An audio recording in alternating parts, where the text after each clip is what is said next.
Durante años intentaron callarlo, borrarlo y hacerlo desaparecer. Pero hoy, Adam Kotas decide hablar sin miedo y revelar una verdad que sacude a la iglesia y divide al mundo. Una historia de fe, dolor y rebeldía que nadie esperaba escuchar. Antes de continuar, deja tu me gusta, suscríbete al canal, activa la campana de notificaciones y escribe en los comentarios desde qué ciudad y país nos estás viendo. Y quédate hasta el final porque la última revelación te va a dejar realmente impactado. Antes de convertirse en una figura incómoda para la iglesia, Adam Kotas era simplemente un sacerdote que no encajaba en el molde tradicional. No porque rechazara la fe, sino porque se negó a predicarla como si fuera un discurso vacío. Desde el inicio entendió algo que muchos dentro de la institución parecían haber olvidado. La gente no necesita sermones fríos, necesita sentirse vista, escuchada y comprendida. Y así comenzó todo, con misas distintas, palabras sencillas, humor inesperado y una energía que rompía con la solemnidad rígida a la que muchos estaban acostumbrados. Mientras otros sacerdotes hablaban desde el púlpito, Adam caminaba, gesticulaba, sonreía y miraba a los ojos.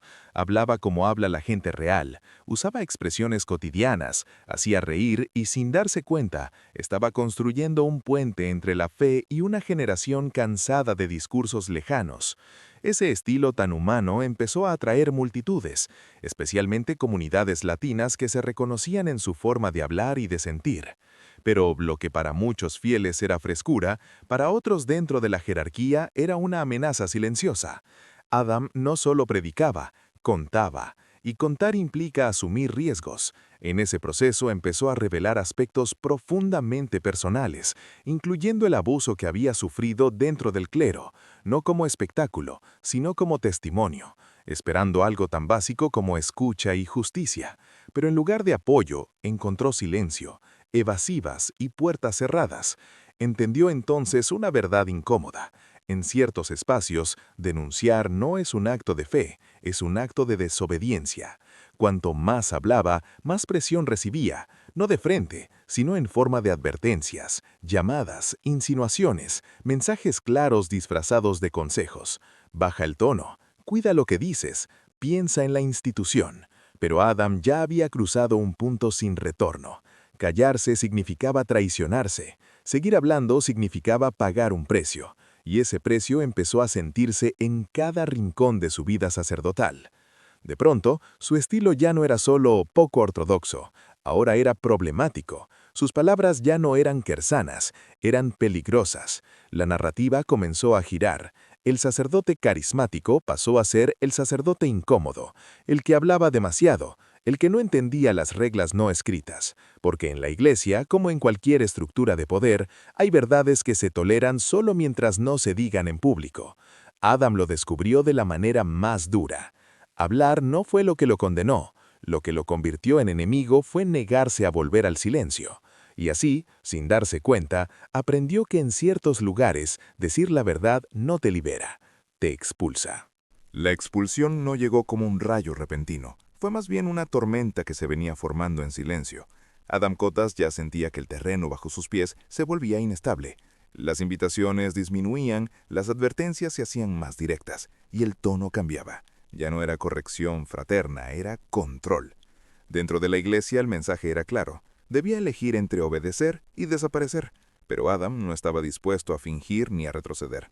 Cuando anunció públicamente que dejaba la Iglesia Católica para unirse a otra jurisdicción, la reacción fue inmediata y contundente. Comunicados oficiales, declaraciones frías y una narrativa cuidadosamente construida para marcar distancia. De un día para otro pasó de ser sacerdote a ser una advertencia viviente. Se pidió a los fieles que evitaran cualquier apoyo a sus celebraciones. Su nombre empezó a pronunciarse en voz baja, y su imagen dejó de ser bienvenida en los espacios que antes ocupaba. Pero lo que parecía al final era apenas el comienzo, porque el verdadero golpe llegó después, meses más tarde, desde lo más alto de la jerarquía. La decisión fue definitiva. Adam Kotas era despojado del estado clerical por orden del Papa Francisco. Ya no podía celebrar misa, administrar sacramentos, ni usar el título de padre. Oficialmente había dejado de existir como sacerdote dentro de la institución. Para muchos, eso significaba el fin de su camino espiritual. Para Adam, significó algo distinto. Lejos de mostrarse derrotado, respondió con una convicción que desconcertó a todos. Afirmó que el sacerdocio no se lo había dado una institución y que ninguna autoridad humana podía quitárselo. Esa declaración dividió opiniones. Algunos lo vieron como arrogancia, otros como un grito de identidad. Lo cierto es que la expulsión marcó un antes y un después, porque no solo perdió un título, perdió protección, respaldo y pertenencia. Quedó solo frente a una estructura mucho más grande que él, y aún así decidió seguir hablando. La expulsión no lo silenció, lo liberó de las reglas, pero también lo dejó expuesto. A partir de ese momento, Adam ya no era solo un sacerdote incómodo, era un símbolo del conflicto entre conciencia personal y obediencia institucional. Y cuando alguien cruza ese umbral, ya no hay vuelta atrás, porque una vez que el sistema te expulsa, todo lo que digas deja de ser un error y pasa a ser una amenaza. Después de la expulsión, cuando todos esperaban una reacción inmediata, Adam Kotas hizo exactamente lo contrario. Desapareció. Su voz que antes llenaba pantalla se apagó de golpe, sus redes quedaron en silencio y los videos dejaron de aparecer. Para alguien acostumbrado a hablarle a millones, esa ausencia fue ensordecedora. Y como siempre ocurre cuando falta la información, el vacío se llenó de rumores. Algunos decían que había sido obligado a callar, otros aseguraban que había firmado acuerdos de silencio. También surgieron teorías más oscuras, que había enfermado gravemente, que había sido castigado por hablar demasiado, o incluso que algo irreversible le había ocurrido.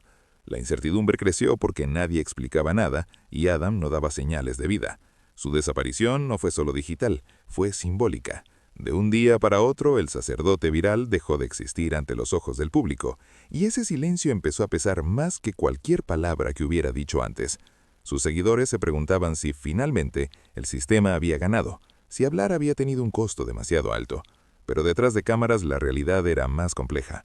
Adam no estaba huyendo ni planeando un regreso estratégico. Estaba exhausto, emocionalmente quebrado, procesando una presión que venía acumulándose durante años. Cuando alguien es señalado, cuestionado y aislado al mismo tiempo, el cuerpo, tarde o temprano, pasa factura. Y el suyo lo hizo. Ese periodo de ausencia no fue un descanso cómodo, fue un retiro forzado para sobrevivir. Mientras el mundo especulaba, él enfrentaba sus propios límites, el miedo, la soledad y la sensación de haber sido abandonado por todo aquello a lo que había entregado su vida. Y es que cuando desapareces, no solo se apaga la imagen pública, también se revela quién está dispuesto a quedarse cuando ya no hay aplausos. El silencio de Adam se convirtió en un espejo incómodo, porque dejó abierta algo más grande que su historia personal. Mostró cómo una institución puede borrar a alguien sin necesidad de decir una sola palabra. Bastó con cortar vínculos, retirar respaldo y dejar que el tiempo hiciera el resto. Durante meses nadie supo si volvería, si hablaría otra vez, o si aquel sacerdote que rompió el molde había sido finalmente reducido al olvido. Pero lo que pocos entendían era que ese silencio no era rendición. Era el punto exacto donde se estaba gestando el regreso más inesperado. Porque a veces, desaparecer no significa perder. Significa prepararse para decirlo todo sin miedo. Cuando el silencio ya parecía definitivo, Adam Kotas volvió a aparecer y lo hizo con una frase tan simple como contundente. Sigo vivo. No fue un anuncio calculado, ni una puesta en escena elaborada. Fue una mirada directa a la cámara que rompió meses de especulación y devolvió la voz a quien muchos creían borrado. Su regreso desmintió rumores, desmontó teorías y dejó claro que no había sido derrotado, había estado resistiendo. Explicó que durante ese tiempo enfrentó presiones que nunca antes había hecho públicas, exigencias para desaparecer de las redes, advertencias veladas y un clima constante de intimidación que lo empujó al límite. No habló desde el resentimiento, sino del cansancio de quien había cargado demasiado tiempo con un peso invisible. Su mensaje fue claro: no me fui porque quise, me empujaron a callar. Y aún así, aquí estoy. Esa reaparición marcó un punto de quiebre, porque ya no hablaba solo como sacerdote ni como figura religiosa. Hablaba como ser humano que había sido silenciado y decidió volver sin pedir permiso. Contó que el silencio no fue descanso, sino sobrevivencia, que hubo días en los que pensó que desaparecer era la única forma de mantenerse en pie. Pero también entendió que callarse para siempre habría significado aceptar la versión que otros construyeron sobre él, y eso no estaba dispuesto a hacerlo. Su retorno no fue eufórico, fue firme. Ya no buscaba aprobación ni reconciliación, buscaba verdad. Al decir sigo vivo no solo hablaba de su cuerpo, hablaba de su voz, de su fe y de su identidad. Fue un mensaje para quienes lo apoyaron y también para quienes apostaron a su olvido. El sistema puede expulsar, censurar y aislar, pero no puede borrar una conciencia despierta. Desde ese momento Adam dejó claro que no regresaba para agradar, regresaba para contar su historia sin filtros, sin miedo y sin la necesidad de encajar. Porque después de haberlo perdido todo, entendió algo esencial. Cuando ya no te queda nada que proteger, decir la verdad deja de ser un riesgo y se convierte en una liberación. Y ese fue el verdadero significado de su regreso. No era solo que seguía vivo, era que ya no pensaba volver a callarse jamás. La verdadera fractura ocurrió cuando Adam Kotas decidió decir aquello que durante años había permanecido enterrado bajo acuerdos, silencios y miedo. No fue una confesión improvisada, ni una provocación calculada. Fue una revelación cargada de peso emocional, contada con la serenidad de quien ya no espera permiso para hablar. Adam afirmó que había sido víctima de abuso por parte de un sacerdote y que cuando buscó ayuda dentro de la estructura eclesiástica, la respuesta no fue protección, sino silencio. Explicó que se le pidió discreción, que firmó un documento que lo obligaba a no hablar y que recibió apoyo económico destinado a terapia, no como un acto de justicia, sino como una forma de cerrar el asunto sin exponerlo. Esas palabras cayeron como una bomba. Para muchos fue la confirmación de un problema profundo que durante décadas ha perseguido a la Iglesia. Para otros fue una línea cruzada que jamás debió hacerse pública. Las reacciones fueron inmediatas y extremas. Sus seguidores lo defendieron con fuerza, viéndolo como un sobreviviente que finalmente encontraba el valor para contar su verdad, mientras que sus detractores lo acusaron de manipular el dolor, de buscar atención y de convertir una herida real en un espectáculo mediático. La grieta se hizo evidente. Ya no había terreno neutral. O se estaba con él o contra él. Y esa polarización convirtió su testimonio en un símbolo mucho más grande que su historia personal. Adán no solo hablaba de lo que le ocurrió, hablaba de una cultura del silencio que, según él, protege la institución, incluso cuando eso implica sacrificar a las personas. Sus palabras incomodaron, porque no atacaban la fe, atacaban la forma en que el poder se ejerce cuando nadie mira. La revelación obligó a muchos a hacerse preguntas que no querían formular. ¿Hasta dónde llega la responsabilidad institucional? ¿Quién protege a las víctimas? ¿Y qué precio se paga por decir la verdad? Adam sabía que hablar lo convertiría en blanco de críticas aún más duras, pero también entendió que callar lo habría condenado a vivir con una herida abierta. Su testimonio no buscaba consenso, buscaba visibilidad, y lo logró, porque a partir de ese momento dejó de ser solo un sacerdote expulsado para convertirse en un punto de quiebre, una historia que obliga a mirar de frente una realidad incómoda, dividiendo opiniones, despertando conciencias y demostrando que hay verdades que una vez dichas ya no pueden volver al silencio. Después de la revelación, muchos pensaron que lo peor ya había pasado, pero para Adam Kotas el conflicto más duro no estaba afuera, estaba dentro. Durante años había aprendido a sonreír incluso cuando todo se derrumbaba, a hablar con energía mientras cargaba un peso invisible, a predicar esperanza mientras él mismo luchaba por mantenerse en pie. Esa contradicción silente lo llevó a algo que pocos notaban, la depresión sonriente, un estado en el que por fuera todo parece estar bien, mientras por dentro el dolor avanza sin permiso. Adán confesó que había vivido mucho tiempo creyendo que un sacerdote no podía mostrarse débil, que debía ser fuerte, inspirador y siempre disponible para los demás, y en ese intento de no decepcionar a nadie, terminó abandonándose a sí mismo. Fingir se volvió una rutina, una armadura, una forma de sobrevivir, pero también una prisión, porque cuanto más sonreía en público, más solo se sentía en privado. La presión de ser un referente, un ejemplo, un líder espiritual, se convirtió en una carga insoportable. Nadie le preguntaba cómo estaba realmente. Todos asumían que alguien que hacía reír a miles no podía estar roto por dentro. Ese fue el punto más peligroso, cuando el dolor deja de ser visible y comienza a normalizarse. Adán habló de noches largas, de pensamientos oscuros y de una sensación constante de abandono, no solo institucional, sino emocional. Sentía que si mostraba su fragilidad, perdería el poco espacio que aún le quedaba, hasta que entendió algo fundamental. El silencio también mata. Buscar ayuda fue un acto de valentía, no de debilidad. La terapia se convirtió en un punto de inflexión, no porque borrara el pasado, sino porque le permitió nombrarlo, enfrentarlo y dejar de huir. Adam comenzó a decir en voz alta lo que antes ocultaba, que no estaba bien, que necesitaba apoyo, que la fe no anula el sufrimiento humano, lo acompaña.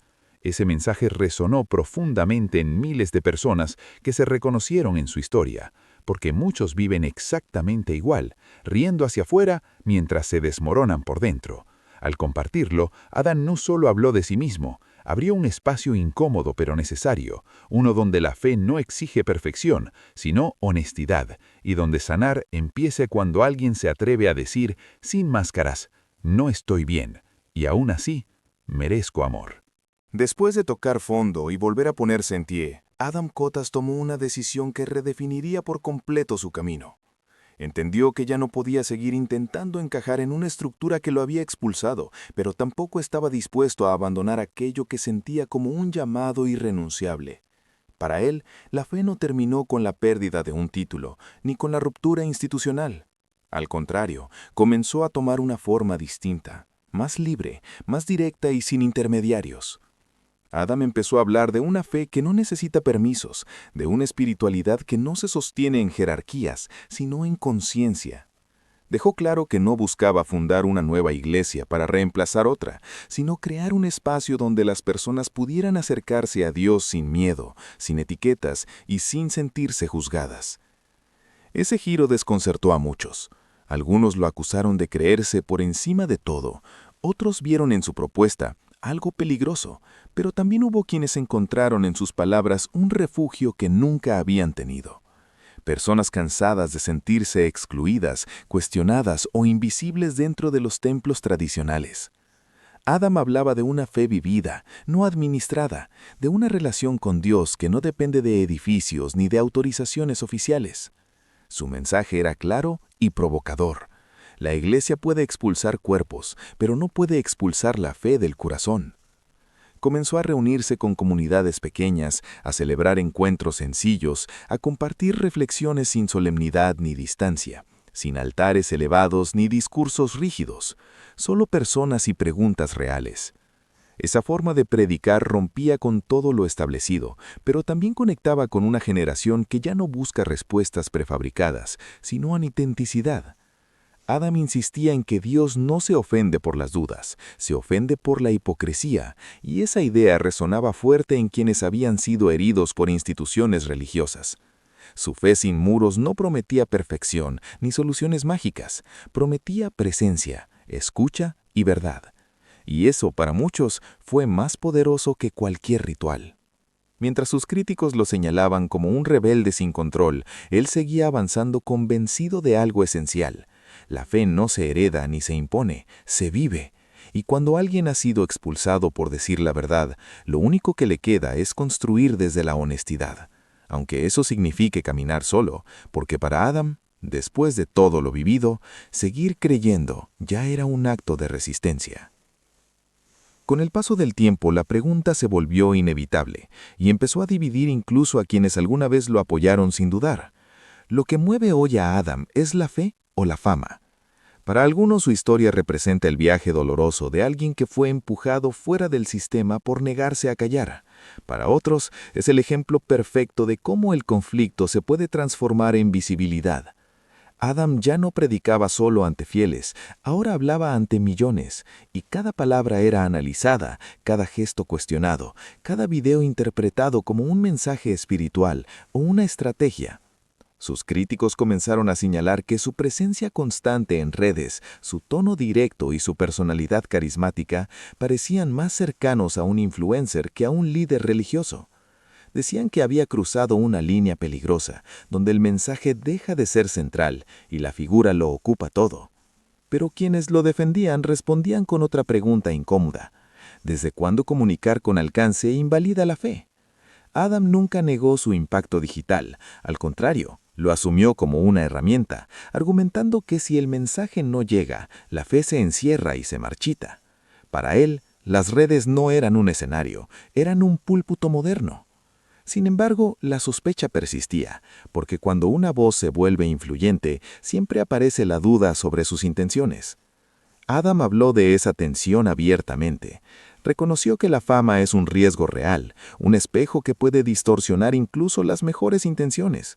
Pero también insistió en que su camino no había sido elegido, había sido empujado por las circunstancias. Nadie busca ser expulsado, censurado y señalado solo para ganar seguidores. La controversia no fue un plan, fue la consecuencia de hablar cuando otros preferían el silencio. Aún así, la discusión no se apagó. Para muchos, la fe debe ser discreta, casi invisible, y cualquier forma de protagonismo resulta sospechosa. Adam desafió esa idea al afirmar que el problema no es ser visto, sino mentir cuando se es visto. Su postura dejó claro que no buscaba convencer a todos. Aceptó que su figura generaría rechazo tanto como apoyo, y quizás ahí radica el verdadero conflicto, porque su historia obliga a enfrentar una realidad incómoda. A veces la línea entre fe y fama no se define por la intención de quien habla, sino por la incomodidad de quienes escuchan. Y mientras esa pregunta siga abierta, Adam Kotas seguirá siendo exactamente lo que nunca quiso ser, y terminó siendo: un mismo espejo que refleja tanto las heridas de la Iglesia como las contradicciones del mundo moderno. Llegados a este punto, Adam Kotas entendió algo que pocos están dispuestos a aceptar. Decir la verdad no siempre libera inmediatamente. A veces primero te deja completamente solo. Después de la expulsión, la desaparición y la revelación pública, su vida ya no podía volver a ser la misma. No había retorno posible a la comodidad del anonimato, ni a la protección institucional. Cada palabra que pronunciaba ahora tenía un costo. Cada aparición generaba reacciones intensas, apoyo incondicional de unos, rechazo absoluto de otros. Y en medio de todo eso, Adam tuvo que aprender a vivir sin red, sin estructura, sin un sistema que amortiguara los golpes. El precio de no callarse fue alto. Perdió amigos, perdió credibilidad ante ciertos sectores y se convirtió en un blanco constante de críticas, burlas y ataques. Muchos dejaron de verlo como persona y empezaron a tratarlo como símbolo, como bandera, como enemigo o como ídolo. Y ese lugar es peligroso porque deshumaniza. Adam habló de esa carga, de cómo la gente exige coherencia absoluta, pero rara vez ofrece compasión, de cómo se espera que quien denuncia sea fuerte todo el tiempo, sin entender que también se cansa, se equivoca y duda. El precio de hablar fue también emocional. Vivir bajo escrutinio permanente, saber que cualquier error sería usado para invalidar toda su historia. Aún así eligió mantenerse firme, no porque se creyera invencible, sino porque había aprendido que el silencio le hacía más daño que la crítica. Entendió que callarse para agradar habría sido una traición definitiva a sí mismo.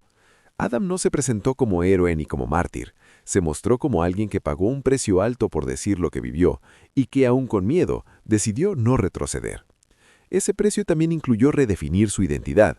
Ya no era solo sacerdote, ya no era solo influencer, era alguien caminando en terreno incierto, construyendo sentido día a día, sin garantías, sin aplausos asegurados. El costo de no callarse es vivir expuesto, sin refugios fáciles, pero también es la única forma de no perderse por dentro, y Adam lo dejó claro. Puede que la verdad no te salve del conflicto, pero te salva de vivir una vida que no es tuya, y para él, después de todo lo perdido, eso ya era suficiente razón para seguir adelante, aunque el precio siguiera siendo alto. Al final del camino, Adam Kotas llegó a una conclusión que lo cambió todo. Podían quitarle títulos, espacios, micrófonos y pertenencia, pero ya no podían borrar lo que había sido dicho, porque una vez que la verdad sale a la luz, deja de pertenecer a quien la cuenta y empieza a vivir en quien la escuchan. Adam entendió que su historia había superado su propia figura. Ya no se trataba solo de él, sino de miles de personas que se vieron reflejadas en su dolor, en su silencio forzado y en su necesidad de hablar. Personas que también fueron ignoradas, minimizadas o empujadas a callar para proteger estructuras más grandes que ellas. Su testimonio abrió conversaciones incómodas que muchos preferían evitar, obligó a mirar de frente heridas que durante años fueron cubiertas con rituales y discursos. Y aunque eso generó rechazo, también despertó conciencia.